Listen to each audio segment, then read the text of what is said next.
2024 yata 'to, yung na-scam ka Oo, yung sa sa direktor Oo, pekeng na direktor, na-scam. hinihingan ka ng mga videos, gano'n. Iba. Oo, grabe Yun, yun. oo. So, Oo. ano mo nga, paano nasimulan 'to? Saka paano ka naniwala? Matalino sila eh. They're very intelligent. Napaniwala Nakausap ko ka? sila sa telepono, Oo. sandali, English speaking. Panggap siyang si Direk Jun Lana. Oo, oo. Eh, kilala ko si Direk Jun. Mataas ang respeto ko kay Direk Jun as a writer, as a director. So, sa daling usapan, biglang sabi niya, text na lang tayo kasi may ingay dito. Matalino. Mm. So, sa text hindi ko siya mabubuking, di ba? Oo. Oo. So, sabi niya, Raymond, importanteng ano to, project to sa Japan.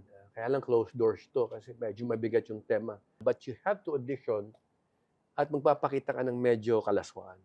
Sabi ko, ano yung gagawin? Mm. So, basta kailangan, kunyari ganito yung eksena, kailangan i-entice mo ko, ano mo ko, i-seduce mo ko. So, ginawa ko, pero gusto niya magtanggal ako ng damit. Sabi ko, hindi, pinakita ko naman yung acting ko eh. I think you can imagine that already. No, kailangan mo pang ibigay, Raymond. Mm. Sabi niya, malaki ang talent ko na to, milyon-milyon. Mm. Tapos, festival to, very, very sa Japan. Sabi ko, hindi ko yata kailangan ng milyon-milyon kung hihingi mo sa akin magubad for now. I don't think that's for me, sa inyo na lang. Mm. Tapos galit na galit siya. Sabi niya, makakarating to kay ABS-CBN, sa mga boss mo, hindi ka makapunta pa sa industriya. Sinunahan ko na yun. I called my manager and then I posted yung mga messages nila. Sabi ko, be careful. At marami na palang Scam na. marami akong Biktima. may a Oo. few actors ako na kilala. I'm sure kilala mo rin. May asawa na siya. Ginawa niya. Jesus.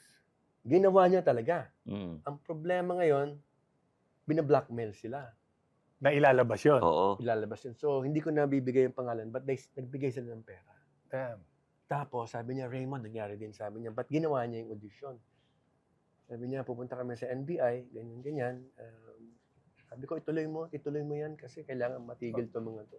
Magkano ang hinihinging pera or yung binigay nilang pera? Hindi ako nahingan kasi wala Oo. silang hawak sa akin. Oo. Nilabas ko agad din sila eh. Pero this certain actor, his wife told me na ilang beses nang nanghingi. Tapos, binablockmail pa na ipapadala sa mga anak yung mahirap. Right?